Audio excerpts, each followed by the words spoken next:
Let's go ahead and jump in. We're on chapter 5, Awakening of Divinity. And it says, Sage Medha said to Shorat, O king, the supreme goddess, although eternal, manifests herself again and again for the protection of the worlds. So that's a beautiful idea, the idea of God as mother incarnating to protect the worlds, to maintain. And so she's your guard of your spiritual life, the guard of your heart, the guard of your progress, your growth, your refuge. A beautiful ideal there. All right, so Ramakrishna was a world teacher, and Sharada was his first disciple, which is significant.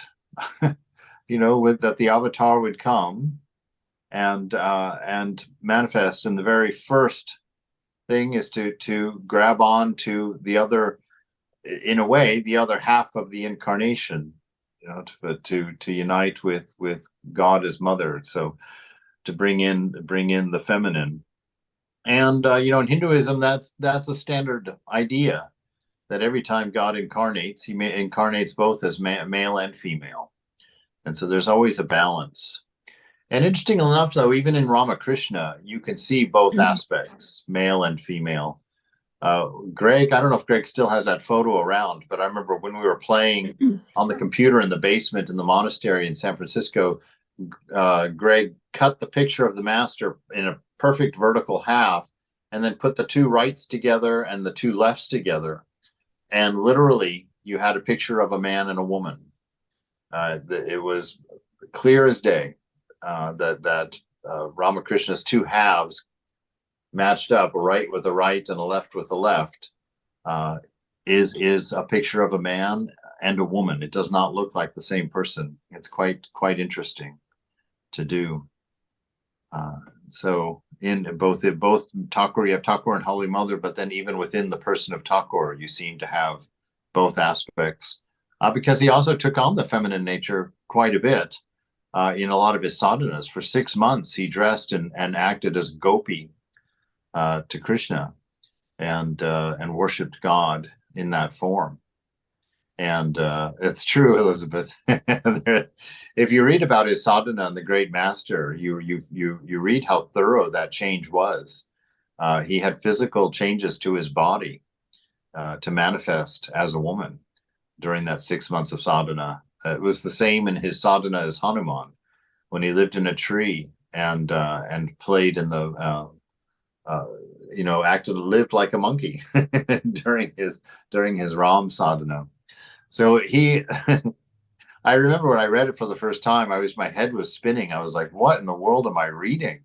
What did this man do? Just there literally was nothing that Ramakrishna wouldn't do to know God. There was nothing, whether it was living in a tree, whether it was, living as a woman, all of these things. It's just amazing. So Ramakrishna was a world teacher, and Sharada was his first disciple. He knew the mission that Sharada would carry out when he was gone. So he wanted to transmit to her the spiritual treasures that he had accumulated over his many years of sadhana. When Ramakrishna had visited Kamarpukur in 1867, he had begun to train Sharada in spiritual disciplines, but he could not finish the task. At that time, she was only 14 years old, and moreover, he was there for only a short time. It was not his nature to leave anything unfinished. Whenever he started a spiritual practice, he devoted himself to it completely, followed his teacher's instructions implicitly, and did not rest until he attained success. So there you are. There's a threefold set of instructions for spiritual realization. Devote yourself to it completely, right? Follow your teacher's instructions implicitly, and do not rest until you have attained success. So those are the three components of a successful spiritual life, to which is really the realization of what already is. So the package is ready to go. It's really up to us to open the gift. to put ourselves in grace, to request the grace and to accept it, which are the two most difficult things. It takes a lot of humility to ask for the grace. It takes a lot of practice to realize that you need grace. And then it takes, again, equally on both of those, to receive that grace, to accept it when it's given.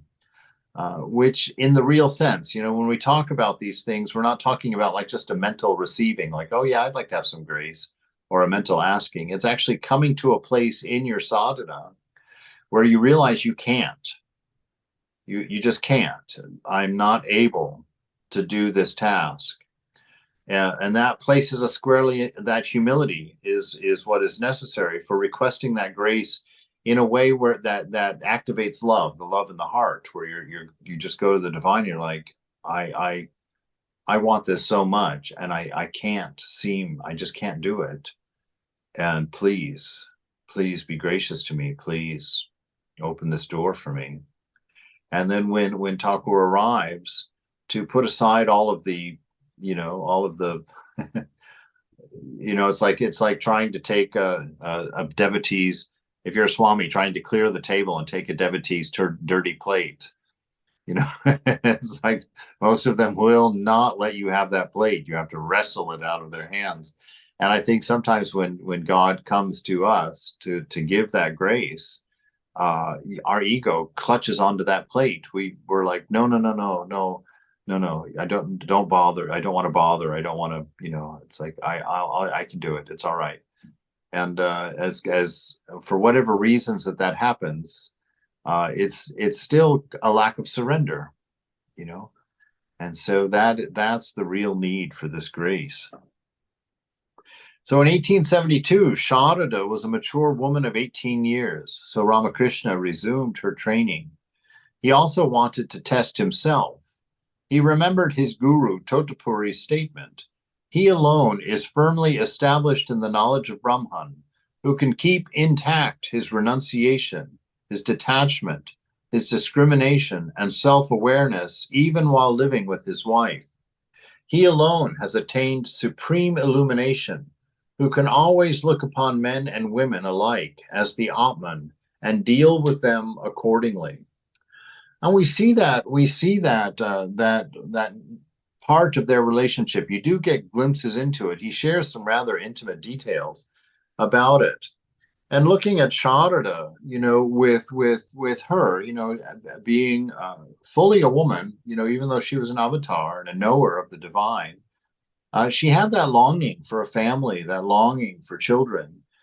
She had, a desire for her own life and for her own success and accomplishment, and how much she surrendered herself to everything.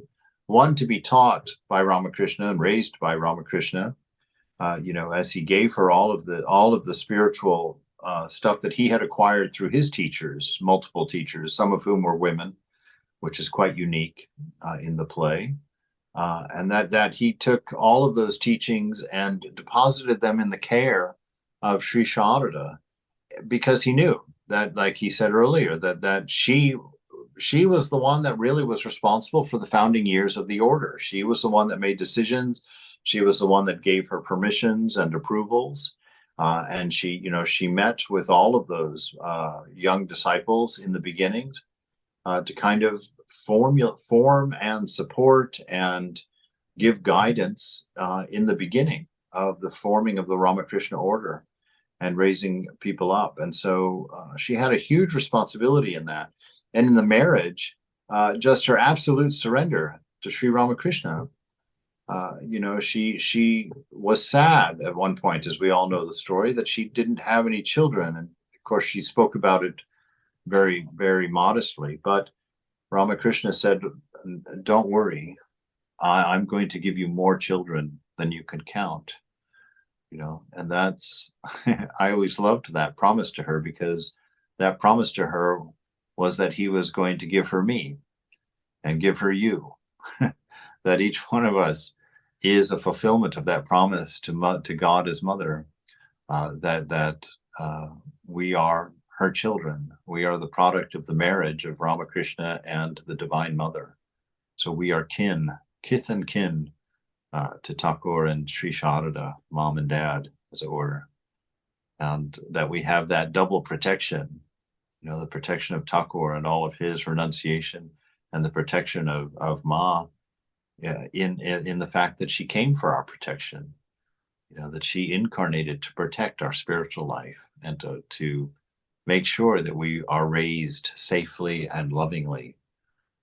And opening hearts, I think that Ma can open a heart in a way that no one else could. That she has a safety around her, and she has a humility around her that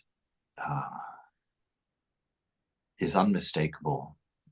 There's no doubt when you look at Sri Sharada of how much love and compassion she feels for you and for us in this practice and in this world.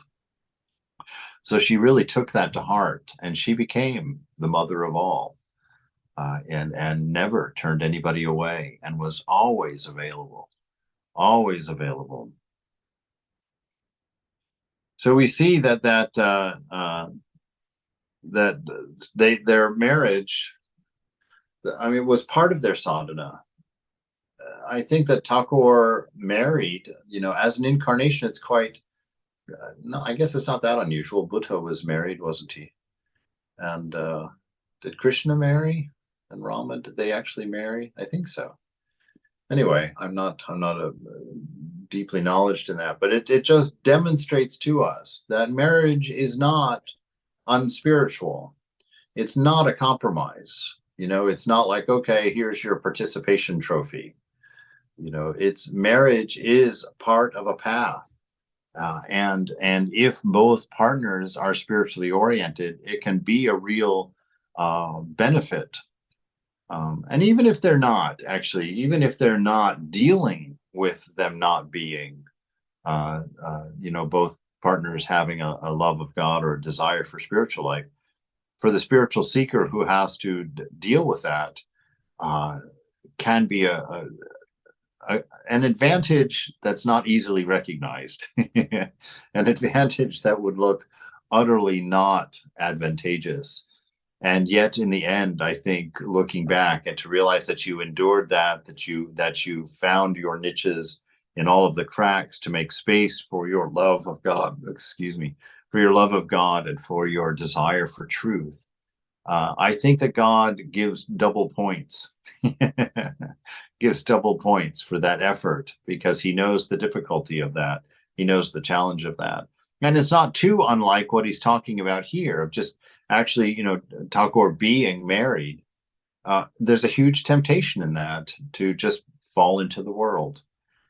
It's something, in my situation where I'm at right now, it's kind of how I think about going to work. If I was to go and get a job, one of the reasons that I've been adamant about not doing that is not a desire not to work. I wouldn't mind the working at all, but a desire not to get trapped, because I know I would fall into that job and the regular paycheck and being in the world and part of all of that ambition and all of that competition and all of that whatnot.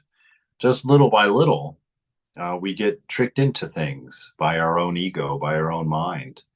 And that buying power, the steady income, gives fuel to desire. You start. I remember when I was in San Francisco, the monks in San Francisco get no money. There was at least when I was there, and so you got no money at all. So you just never had money in your pocket unless you had the $20 that Swami Prabhupada would give for Christmas every year, unless somebody else joined. That was the thing, because there was a fixed amount of money that was given, that was split among the monastics. And so those years when we had like another one or two young brahmacharis who would join, I got $15 for 2 years in a row instead of the 20. That's 25% of your annual salary. I mean, that's that's a big amount of money. But the point of it is that when I was doing that, I never picked up like the ads for like the compute. Like Best Buy is my weakness. Flipping through the Best Buy sale ads, especially around Christmas or one of the holidays. I never did that in San Francisco because I had no money and I knew there was no money, and so I just wasn't even interested in them. And when I moved to Hollywood, or was transferred down to Hollywood, in Hollywood the monks get $85 a month, and they have to buy all of their own, toothpaste and all that kind of stuff out of that $85. But if you scrimp and save and stop brushing your teeth, you can save some money. And I found the funny thing is that I found from that $85 a month, I felt more poverty getting $85 a month than I felt getting nothing. Because with $85 a month, you've got just enough to know you can't afford anything. you know, but you're interested in affording something because you've got $85. But what can you buy with $85 a month? And so it was a very interesting thing that I learned about money. That absolute renunciation is much easier and much more effective than kind of a half-hearted renunciation. It's like the dangers of not saying no absolutely is actually significantly more difficult than really saying no, than absolutely walking away. And the ego tricks us a lot in that. We think that it's a lot easier to renounce little by little. It's like getting in the pool. There's two types of people. One person goes to the pool and they just jump in, and the whole body gets cold and they come up, woof, but they're in. It's done. And then you've got the person, which happened to be me as a kid anyway, where you'd go up to your ankles, you kind of walk back and forth on the top step until your feet were ready, and then you take another step and you walk back and forth. And then the worst part is when it gets to the belly, because the belly is the most sensitive when you get in the cold water. Don't do spiritual life like that. Jump in. This is what he's talking about here. Give your whole self to the effort. Don't reserve something for later. Just jump in, and the experience is it's much more satisfying, much less painful than the lie of a slow graduation into the process. So being in that situation, Thakur threw himself in completely and firmly into a spiritual life. And that was what was necessary to make that marriage work, to make that marriage a holy marriage, and to demonstrate to us that marriage is not about the pleasure relationship of marriage, that marriage is about this cooperation, this working together to build and reach a higher ideal. And I think that's a very important aspect of their relationship. He says that Ramakrishna now began to teach Sharada not only the lofty goal of human life, but also how to perform mundane household duties. In addition, he taught her about meditation, prayer, samadhi, and the knowledge of Brahman. But his method of teaching was not limited to verbal instruction. He also closely watched her to see whether she was carrying out his instructions. While training his disciples, he normally kept them near him, and through the affection, through affection, made them his very own. One day he told Sharada, "As Uncle Moon is the dear uncle of all children, so God is dear to all beings. Everyone has a right to call on God. Out of his grace, he reveals himself to all who call upon him. You too will see him if you but call on him." Now, it's important to know that right now, in this process, it occurs to me there's a little bit of discomfort in my mind, because here we are talking about God as mother and Sri Sharada as an incarnation. And here we've got a man totally in charge and in control, and he's spending a lot of time talking about the qualities of Ramakrishna. And only sort of mother at this point is just sort of an opportunity to talk about Thakur and his training of Sri Sharada. But that's not a really accurate picture of the whole. This is this period in her life. Just like Ramakrishna had this period, before he had any disciples, where he was taking on teachers, and some of those teachers were women. And so there was this whole period of learning, and Thakur garnished from all of those different teachers his realization. And so his teaching directly of Sri Sharada was an accelerated teaching. You know, it didn't take the same amount of time. It was much more of a focus for her.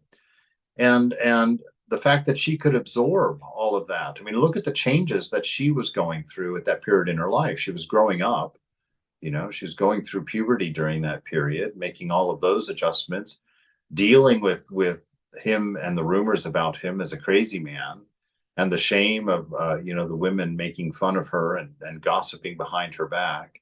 And yet we saw last week how she just boldly held on to him and said, well, if he is crazy, he needs me all the more. And that just shows the quality of the spiritual soil that Sri Sharada was. So you can imagine taking that kind of heart, that kind of devotion, that kind of dedication, that kind of humility that Thakur had presented in order to plant these seeds. And you see how the Divine Mother just exploded in her spiritual life. I mean, in her realization. And all of these mundane things that she learned became the tools of her teaching, became the ways that she showed us how much she cared. You know, like when I went to Sharada Math and took my initiation and was taken down into the down into the kitchen and was being fed by, you know, 5 of these nuns from the convent there. They conveyed to me a love and a sweetness that I really truly had never seen, had never experienced. They conveyed to me a concern and a heartfelt connection that I had never experienced before that. And so, yes, he taught her all of these mundane things, but these were the tools by which Sri Sharada unfolded her mission. And she was the support. You know, it was her that was the demonstration of love for the people that came to see Ramakrishna. She was the one that made the food, and she was the one that took care of them when they were ill, and she was the one that watched over them in that nature of the Divine Mother, protecting the spiritual life of the devotees. Recalling her early days in Dakshineshwar, Sharada once said, on moonlit nights, I would look at a reflection of the moon in the placid water of the Ganges and piteously pray to God with tearful eyes. O Lord, there are stains even on the moon, but let my mind be absolutely stainless. This desire to be able to make that prayer, to be able to make that prayer with an honest heart, and just out of nowhere, you know, just going to the Ganges for your bath and seeing the moon reflected and just wanting to be even purer than that, to be even more beautiful than that. The relationship of a young married couple is usually centered more on the physical plane, but throughout their lives, Ramakrishna and Sharada demonstrated an ideal spiritual relationship. Each tested the other. One night when Sharada went to Ramakrishna's room to sleep, he said to her, tell me if you have come here to drag me down the road leading to the worldly life. Certainly not, Sharada replied without a moment's hesitation.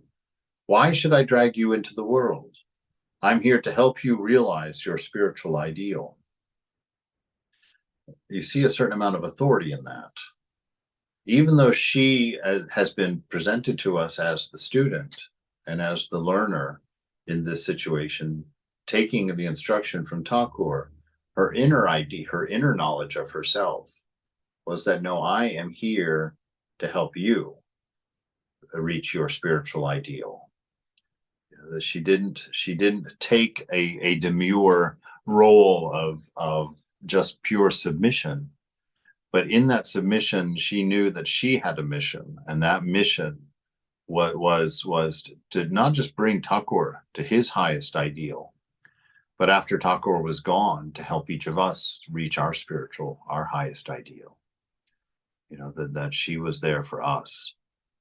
Sharada challenged. What's that? I had a question, just kind of, Mm. and just like where, it's a mundane question, where did this information come from? Did it come from her talks with various people? Because it wasn't like, unlike grammar, with M, who wrote down or recorded, when he was in the room. I mean, this information, I was just wondering where would all this come from, other than perhaps her own anecdotes to different people? It's from a variety of sources. Swami Chaitanananda compiled a lot of the books from the gospel, the different gospels of Holy Mother, the stories of her life. Like even here, the footnote on this page says Yoganma. So Yoganma, a lot of her information of her, Right. yeah, and a lot of the direct disciples and their experiences with the Divine Mother. So he just kind Mm. of compiled all of this into kind of a new not a new presentation, but a consolidated, grabbing information from all the sources that were already published and Mm. putting it into a common book here. Oh, okay, thank So you. yeah. Mhm. So the footnote, we'll just read it. It says Yogan Ma recalled, "This I heard from Holy Mother's lips, that during her first visit to Dakshineshwar, the master asked her to stay with him at night. In those days, the master and mother slept in the same room. The master occupied the larger bed and the mother the adjacent cot on the floor."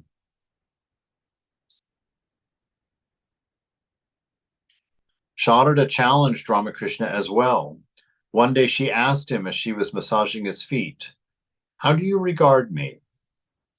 He replied by pointing to himself and saying, "The mother who is worshipped in the temple, and the mother who gave birth to this," pointing to his body, "and is now living in the Nahabat, that same mother is now stroking my feet. Really and truly, I always regard you as the embodiment of the blissful mother of the universe." And that's not a small statement from Sri Ramakrishna, being a knower of the Divine Mother of the universe, that he saw clearly that Sri Sharada was, in fact, that Divine Mother. He knew the power that was in her, and he often warned the devotees about offending that power in the Divine Mother. The Master's experience is supported by the scripture. "O Goddess, you are the embodiment of knowledge, and you are manifested in all higher and lower forms of conceptual knowledge. You are embodied in every woman in the world. O Mother, you alone are present everywhere in this universe, pervading everything. You are incomparable and beyond expression. Who can describe your infinite glories by singing hymns?" From the Chandi. So just looking at those qualities there, the embodiment of knowledge, you are manifested in all higher and lower forms of conceptual knowledge. This ties in interestingly enough. I mean, we talk about pure mind or still mind, big mind, and then we talk about local mind. We talk about the manifestation, the manifested mind, the mind with rittis, with waves in it. And that is what conceptual knowledge is. It's all of that subject object verb information that we keep in the mind, all of our memories, all of the whole universe is, we talk about how we live in a mind created of symbols based on what it is, what it assumes from the senses and from experience and from being. And this is Mother. That's all the manifestation of the divine. Mother is the creator of the universe. She's the one that formulates a universe where student and teacher are simultaneously taught perfectly together, where every lesson goes two directions to everybody involved. And this huge machine in this universe of everyone being taught simultaneously perfectly through all of our interactions with one another. Mother is the mastermind of that, is what is being said here. The higher and lower forms of conceptual knowledge, you are embodied in every woman in the world. You are present everywhere in this universe. So here we have sort of an equation being demonstrated that the Divine Mother, though in manifestation as woman, as the conceptual knowledge, as the active mind, as the universe of change, she's also Brahman. They're not separate. You don't really have a man and a woman up there. This is the very tip of the waves only, this distinction between male and female. That this is Brahman in form, that mother is the first form, of Brahman in form. Brahman's power, the power of Brahman, the power of God. Mother is that power. And yet, like Ramakrishna has taught, that we can't separate them. So mother and Brahman are one. It's not like she's the woman, she does all those things, and he's the man and he does all those things. It's the distinction is only on the tip of the waves, that this is God, but he's using the qualities of the feminine to reach places that the qualities of the male cannot reach, and to touch hearts in a way that the male manifestation is not capable of. That there is a depth of connection that is inherent in women that I don't think that men can retain. I'm just going to say that point blank, and I go back to, I always know my tentative situation of being a man talking about women, but I just know, as I think about it, the amount of connection that a mother has with the child is unbelievable. That child was never a part of the man's body. He didn't walk for 24 hours a day for 9 months, feeling and knowing the development of that child within. So there's a connection between the Divine Mother, because she is the power of this universe, because she is the manifestation power of the world. She is the change of the changing. There is in her a special connection for us in our ignorance, a special connection where she can reach us in a way and in a purity and in an authenticity that is not available any other way. Ramakrishna was firmly established in truth, and now he decided to use his relationship with his wife to test his purity and his spiritual integrity. Swami Sharadananda described the master's deliberations. One night, as he watched Sharada lying asleep beside him, the master began to discriminate using his own mind. He said, "This is the body of a woman. Men look on it and see an object of great enjoyment, and they always lust after it. But if one possesses this body, one must remain confined within the flesh. One cannot realize God." This is a very strong statement right here. And, when I first entered spiritual life, I kind of wondered, well, what is this big deal about sex? Why are all of the world's traditions just so adamant about its control or its transcendence? It's always just a subject like that. And it's interesting because the answer came to me in a very odd way.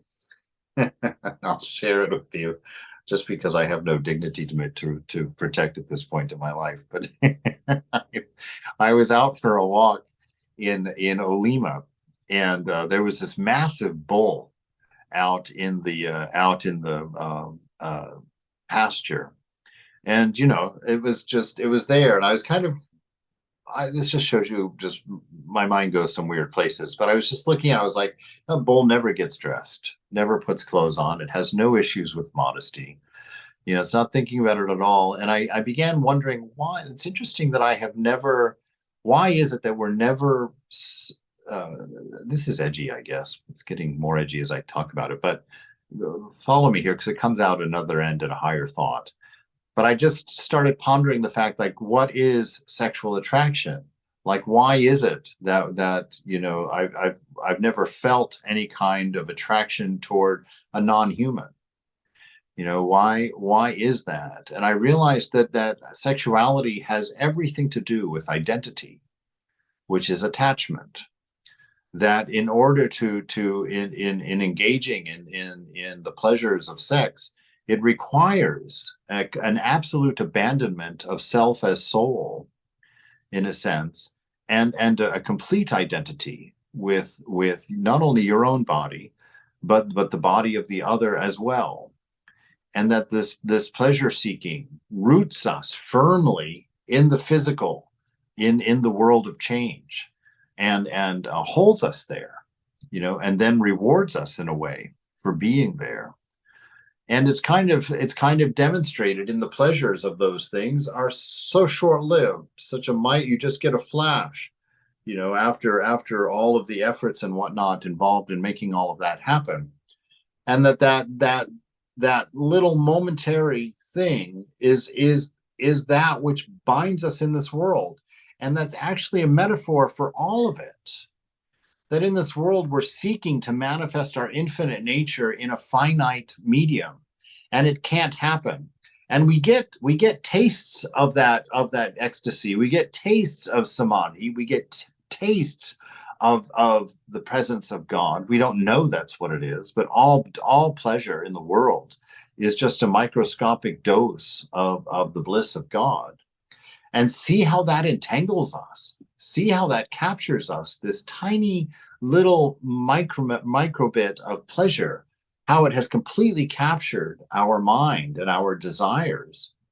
Just imagine what that is when we turn around and go away from the world, go away from the particular, go away from the finite, and have a lasting experience of that bliss in there, But if you don't make that turnaround, if you don't take that risk of doing away with the pleasures of the world, these micro bursts of these experiences, if you're not willing to turn away from that, you're stuck in them, like you've got a hook in your nose. You can't say no, you can't walk away, even though behind you lies a mountain of bliss. And here's Thakur saying, look, if you really do get caught in these things, you can't realize God. You can't do it, because it's reinforcing your identity with body and the temporary and the world of change. It's strengthening those ties, and you are being held like with an anchor of your ignorance to that realm. So he says, men look on women as an object of great enjoyment, and they always lust after it. But if one possesses this body, one must remain confined within the flesh. One cannot realize God. O my mind, let there be no theft in your inner chamber, no hypocrisy in your inner chamber. Let your no be no. Hold on firmly to that discernment. Do not let any wavering enter in to your renunciation, to your knowledge of truth. Just do not give an inch to that. He says, let there be no theft in your inner chamber. Don't be thinking one thing inwardly and pretending another outwardly. Wow, this is very important. That you don't don't say one thing and do another. The main reason behind this is that your life is prayer, and God answers prayer affirmatively, in proportion to the prayer. And so if you're praying, God save me, and then you're praying, God delude me, simultaneous, God's going to give you a mix of both. And so many of us, ordinary folks, that's exactly why we have this rather mediocre manifestation of spiritual life. That's why we have this mediocre manifestation of spiritual power in our lives. It's not God in that sense that has assigned that. It's that's the level of compromise in ourselves, the split nature of our effort, the split nature of our prayer. And so it's very important, this inner honesty, this truth, which Thakur talks about, is fundamental to spiritual life. Knowing yourself, being willing to admit your real condition, because only in being able to face the truth about yourself, if you're a hypocrite, facing one's own hypocrisy is extremely painful to do. It's very hard. I know the times when I've been faced with it in myself, which as a monk, really, it really is one of the primary experiences of spiritual life for me to represent an ideal of monasticism, to walk into a room of people and have them touch your feet and to praise you and to come to you for spiritual answers. The pain of hypocrisy, the inner pain of hypocrisy, is unbelievable. And to admit that to yourself, to look inside and say, monk, what is this compromise? What is this truth of you that's different from the truth of what you present? Is very, very, very, very hard to look at. And when you see it in yourself, the temptation to look away and ignore it, to not deal with it, to not fix it, is a horrendous temptation.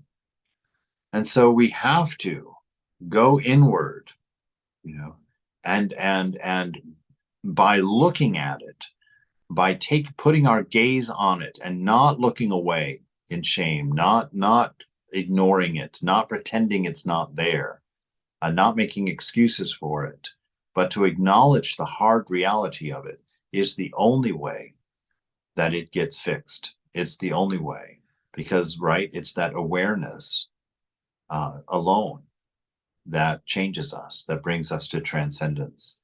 And you have to be aware in the most honest way of your inner world, with yourself, and to make sure that you are what you present, that you don't present, hey, I'm this great person, but inwardly you've got all these secrets. You've got all these things that no one knows. And the last thing you want in the world is for them to know it. This is the hard part of spiritual life, and the required part. He says, let there be no theft or hypocrisy in your inner chamber. Don't be thinking one thing inwardly and pretending another outwardly. Be frank. That's being direct. Be truthful. Do you want this woman's body, or do you want God? He's giving us a beautiful picture here of how to deal with our weaknesses when our vices are being presented to us. When we're sitting there making a decision whether we want this or not, speak in very frank and open terms. Do you want this pleasure, or do you want the divine realization? Do you want this world, or do you want inner peace? You can't have them both. The ego will lie. The ego will lie to you. Oh, you can have both. I'll take a little bit of both. Boga and yoga. It doesn't work. The world has been trying that since it was created. Everybody wanting a little bit of this and a little bit of that, and being fine. But it brings us to that dismal mediocrity of spiritual life, where God's not wholly not completely unpleasant, but God is also not completely pleasant. It's like we inhabit this gray area in between, where our joy is not lying fully in God and not fully in the world. We're kind of a half-born baby. And that we can't carry on like that. We have to bring ourselves to a full understanding of the nature of this world in faith, to know this world is unreal. And just like we read yesterday in the lecture about Vivekananda saying, there is not one thing in this world that can fulfill the longing of your soul. Know that. And the next time your vice presents itself as an opportunity, look at it and say, there is not one thing in this world that can give me fulfillment. And turn your back on it. Turn inward and go to the divine in that moment. And the power of doing that, the power of doing that is the reason we do it. Because the bliss that is manifested in that moment of frankness with yourself, when you set aside your vice and turn to the mother, that moment of inner peace that comes upon that follows that, it is the very essence of spiritual life. It just shows you the promise of what is. It shows you the reality of Satchitananda within yourself. So be frank, talk in straightforward terms. Take mother, take the thought of God, take your mantra right into the heart of your vices. Take God there and keep yourself undiluted, Don't start believing the little lies that are necessary to work yourself into a condition. Don't do it. Stay frank, stay clear, maintain that clarity of mind by standing in the presence of God, and make your decision boldly. Make your decision boldly. That's why Vivekananda makes that startling statement. If you're going to sin, sin big. A little sin is just as bad and just as destructive to the self, to your realization, as a big one is. He says, if you're going to do it big, so that it's something you can't ignore, a lesson you can't ignore. Get rid of the little lies, the little delusions. Be frank and straightforward with yourself. And ask yourself in that moment, do you want this pleasure, or do you want God? If you want the body, here it is in front of you. Enjoy it. Take it. You can, but know that it's a decision against your realization. But if you still want it, take it. Just pay the price. Be willing to pay the price for what you do, for your actions. Discriminating in this way, the master was about to touch Sharada's body. Now that's interesting. Look at that. Even Ramakrishna, when given and presented with the opportunity, he faltered enough to begin to reach, to touch Mother's body as an object of pleasure. And then what's it say? The master was about to touch Sharada's body when his mind suddenly recoiled and lost itself so deeply in samadhi that he did not regain normal consciousness all night. And why was that? Because of his practice. Because he had already established in himself this deep dedication to truth. He had already renounced everything for the love of the divine, for the love of the Divine Mother. That even in that moment, in that momentary weakness, when he was actually beginning to reach for something of the senses, of the pleasures, his practice rescued him. The momentum of his samskara, of his spiritual samskara, pushed him in a masterful, major way right through it, going into samadhi. So remember that as you do your practice, and when you consider cutting it short or not doing it one day, understand your practice is what's going to rescue you. This habit of doing the right, this habit of turning to the Mother, this habit of honesty, this habit of frankness is what is going to help you. That's hoisting the sail to catch the winds of grace. The next morning, after considerable difficulty, he was brought back to the conscious plane when the Lord's name was repeated in his ear. During the prime of her youth, Sharada slept in a bed next to her husband for 8 months. Her mind, like her husband's, constantly soared to a higher plane, and she never had any desire. She never had any desire for physical pleasure. Such events are unheard of in the lives of other great religious teachers. Many years later, referring to his wife's innate purity, Ramakrishna said to a disciple, if she had not been so pure, and if she had lost her self-control and made demands on me, who knows? Perhaps my self-control would have given way. Perhaps I would have come down to the physical plane. After I married, I implored the Divine Mother, "O Mother, eradicate lust completely from my wife's mind." While living with her at that time, I realized that the Mother had truly granted my prayer. Very interesting. This is in the most intimate of ways. This is Sangha. This is what we do for each other. Our practice is not just benefiting ourselves; it's benefiting the Sangha, our togetherness, our community. We are a strength to each other, and by doing our practice, by loving each other, by loving the divine and recognizing it and praying for each other. It's interesting that he didn't pray about himself. Oh God, make me pure. He's praying about his wife's mind because he just said she was the reason that he was able to transcend, that it was her purity that carried him through, the purity of her mind. And so you see this relationship between the two of them. This is what avidya, a marriage or relationship of light looks like. Your strengths carry each other forward. And I'm going to broaden this out because because I'm not married. So I'm broadening it out because you guys are my husbands and my wives. You know, that this is our relationship with each other. Our practice is not just our own seeking of our own spiritual realization. Our practice is what we give to each other. Our practice is what we share with each other.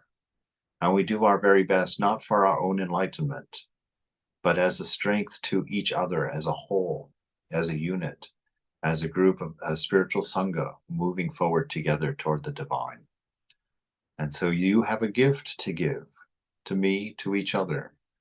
And that is the fruit of your practice, because you're training yourself to love us. You're training yourself to reach out, to give us strength, to help us through our weaknesses, not to share in weaknesses. We don't get together and gossip. We don't, we better not.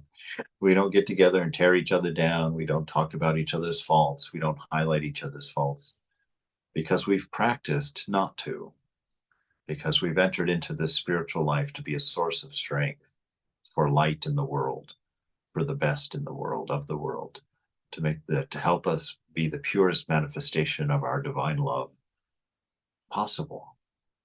This is at least a large part of why we live this kind of life. And Thakur is still praying for us. Mother is still protecting us, with her purity.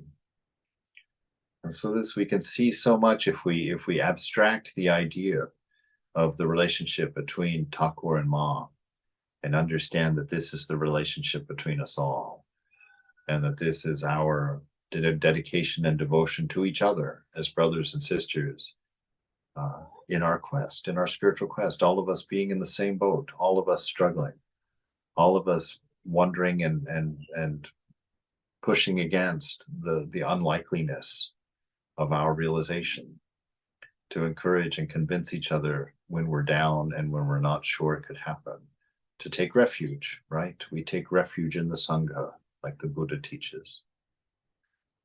So this is Mother. We'll stop there for tonight. Does anybody have a question or a statement or a concern? I love you. Everyone loves you. Love you. Everyone loves you and me. I love you too, Nicole.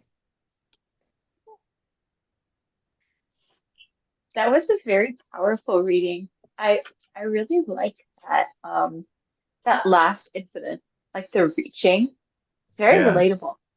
I it feel is. like it's interesting because maybe it's just Western ideas about like what avatars are that kind of like makes us feel like ooh, like gasp, like that's so scandalous. But then we realize like, wait a minute.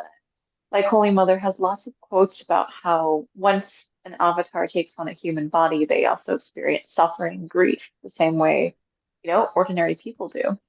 So Yes. it helps you kind of feel less distant and more confident that yes, this experience is familiar to them. Like this is the Yeah. human experience. That's okay. You're not a crazy person or evil or sinful or stupid, like this is just what life is, man, and that's okay. Yes. In our darkest moments when we feel like we're reaching, we can remember that and it'll That- stop us in a way, in such a sweet way too. It's not a guilt trip. It's not a you shouldn't do this. It's not a you're not pure enough. It's hey, I have been there and I will take care of you. That's right. Yeah, you're absolutely right, Ganga. And the beautiful thing of it is, yes, he reached. Yes, he did. But he didn't fall. And it's like that's the promise right there. It's like, yes, it's going to be difficult. Yes, you're going to have your moments of slippage, as it were, but you will not lose. You have won this battle already. It's a promise in and of itself, you know. It is beautiful, and it also gives you security because he's promising, he's making promises that he's familiar with. When he says he's going to help us, when he says that I've done, you know, whatever, 15/16 of the work, you just have to do 1/16. He knows what that effort is. He knows what it is to feel that identity with the body and mind, and to fall into ego. He understands fully what he has promised to liberate us from, and he has liberated himself from it, you know. And so it's a knowledge that he's got the power. He has the success to back up his promise to help us, to bring us home, to give us light, and to show us our nature. It is a beautiful thing, and you're right. That was a beautiful notion that the way that it was taught is by acknowledging that closeness of knowledge with our experience, by acknowledging the feeling of the fall, the feeling of the temptation, the loss of delusion, and yet in the midst of it, you know, that his own practice and his own dedication and his own renunciation, because of mother's dedication and mother's purity and mother's strength, that in that reaching, it wasn't accidental that the mother's purity met him halfway, and boom, what was it? An explosion of spiritual insight came out of his victory into a samadhi that lasted the rest of the night and well into the morning, and took people quite some time to bring him down from. So that victory, as it were, that strength, that manifestation of their strength together, took him into one of the deepest samadhis that we know about, one of the highest places of his realization. And so that's for us as well. That's part of the promise to us as well. That our, huh?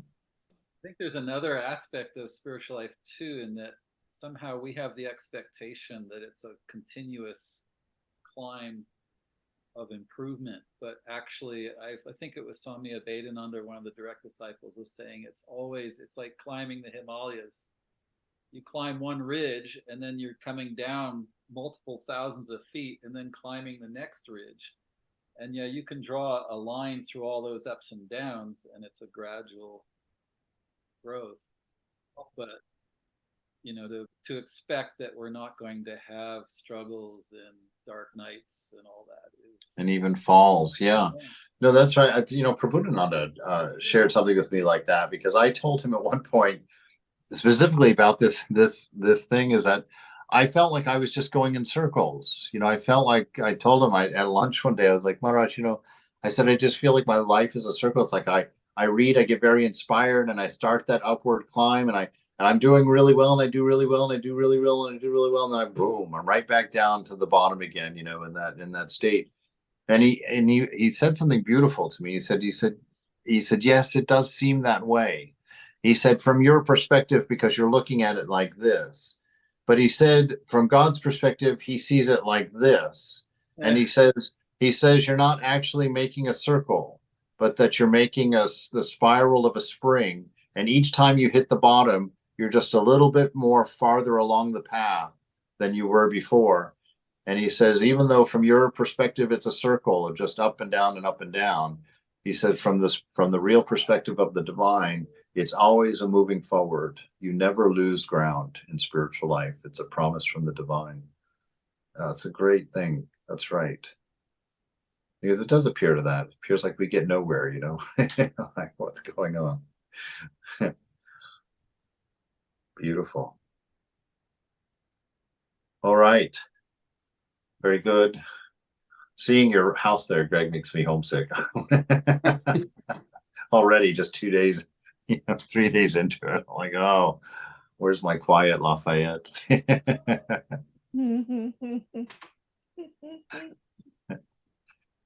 All right.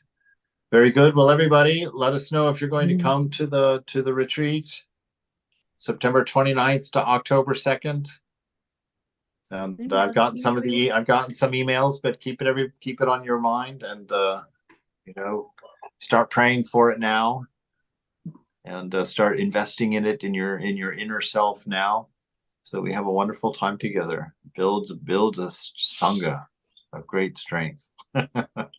Will there ever be an opportunity for like a summertime retreat? Yes. Possibly. Okay. Because it conflicts with school, so I don't think I'll be able to go. But if there's a summer one, I'm a lot more open for summers. So Yeah. There's going to, yes, I want to do one in each season ultimately.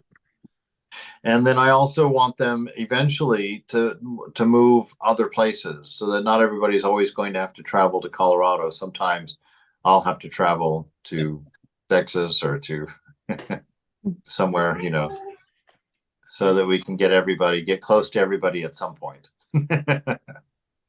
All right. Very good. Thank you, Swami. Thank you, Swami. Thank you, Swamiji. Swami. Thank you. Yeah. Love you Have a Time. guys. great stay. Thank you. Bye Chai Ma. bye. Bye, Mom. Bye.